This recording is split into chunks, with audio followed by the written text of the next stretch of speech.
মরুভূমির বুকে আঁকা বিশাল ছবি যেগুলো মাটি থেকে দেখা যায় না, শুধু আকাশ থেকে। কে এঁকেছিল এগুলো ২০০০ বছর আগে? মানুষ নাকি অন্য কেউ? দক্ষিণ পেরুর মরুভূমিতে লুকিয়ে আছে এক বিস্ময়, নাজকা লাইন্স।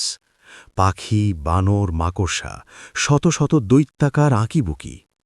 কিন্তু প্রশ্ন হল, তারা জানত কিভাবে এগুলো আকাশ থেকে দেখা যাবে? এই রহস্যের পেছনে ছিল নাজকা সভ্যতা।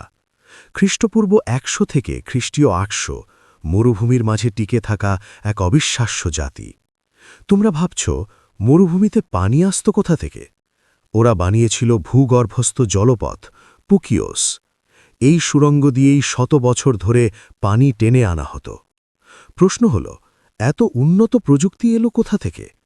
নাজকা লাইন্স কি ছিল দেবতাদের উদ্দেশ্যে আঁকা প্রার্থনা, নাকি আকাশের দেবতাকে দেখানোর সংকেত?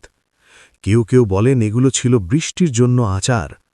প্রমাণ মিলেছে মানব বলিদান আর ট্রফি হেড কালচারের। দেবতাকে খুশি করতে মানুষও উৎসর্গ করা হতো। কিন্তু এত কিছুর পরও বৃষ্টি এলো না।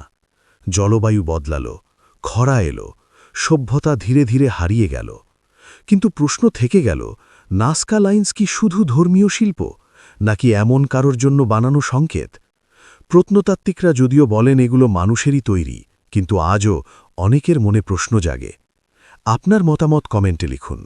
ভিডিও কি ভালো লাগলে শেয়ার করুন, আর এমন রহস্যময় ইতিহাস পেতে সাবস্ক্রাইব করুন।